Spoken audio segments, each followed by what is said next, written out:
Last week, I talked all about the materials that I need to buy for my next algae bloom project. But what I didn't talk about were the actual algae that I'm going to be using. So this week, I'm going to take you through the algae I've been considering buying and the ones I'm ultimately going to use for this experiment. Hey, I'm Alian, and I'm once again experimenting with microalgae. Now, this isn't the first time I've been talking about algae on these vlogs. A couple weeks ago, I talked about how I'm focusing specifically on algae blooms in the Great Lakes, which are a set of 5 lakes that are only about a few hours from where I live. And there are quite a lot of algae blooms, especially in Lake Ontario and in Lake Erie. And in that vlog, I found a really great list of a bunch of different cyanobacteria, which are very similar to algae, that are causing the algae blooms found in the Great Lakes. And you can see them here. And after that vlog, I started doing a little more research.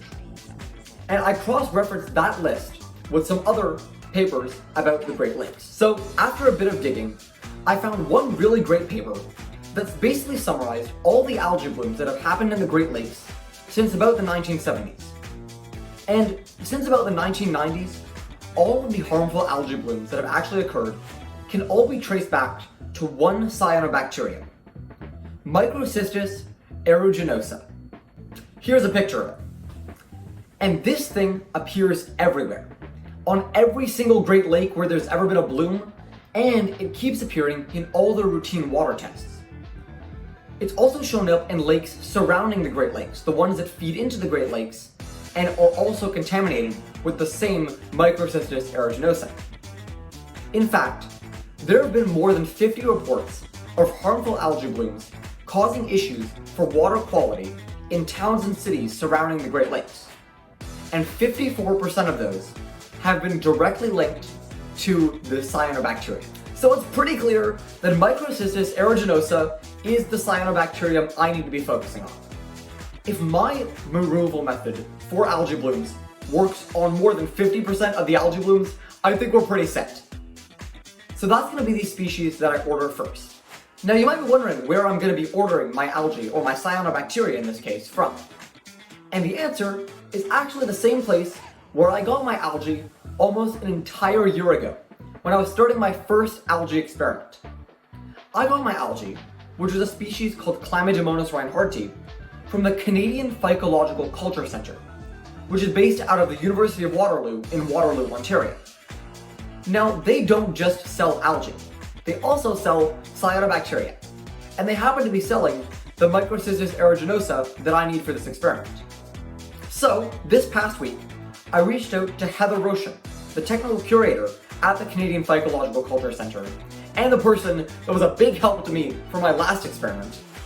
And she told me that not only do they have Microcystis aeruginosa, they've actually collected it directly from the Great Lakes, which just goes to show how relevant they are to the Great Lakes and the harmful algae blooms in them. So pretty soon I'll be placing an order for those cyanobacteria and getting them shipped over here so that I can run some tests on them. And likely before that, I'll be running some tests with my modified clay method on the algae that I'm already growing here.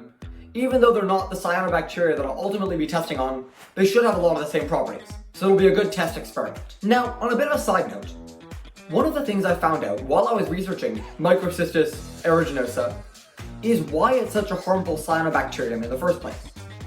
And it turns out that Microcystis produces a toxin called microcystin. And it's actually produced not only by aeruginosa, but a bunch of other Microcystis species. But the point is that microcystin is a very toxic compound. It can cause liver failure, and it's a known human carcinogen. And while there haven't been a lot of cases in which microcystin ended up in humans, it can be really damaging to birds, fish, and other wildlife surrounding the Great Lakes, for example. And that's what makes Microcystis aeruginosa and harmful algae blooms in general such an ecological threat. It's the toxins they produce that can cause damage and wreak havoc on the ecosystem around them. So, that's another piece of my experiment taken care of. The algae, or the cyanobacteria really, that I'm going to be using for this experiment. It's actually been really cool to branch out into different areas of algae research and explore different types of algae and cyanobacteria. So it's almost as though my experimenting with microalgae vlog is really just expanding to experimenting with algae as a whole. And on that note, that's where I'm going to close out this vlog. Make sure to follow on LinkedIn, subscribe on YouTube, and as always, I'll see you in the next one.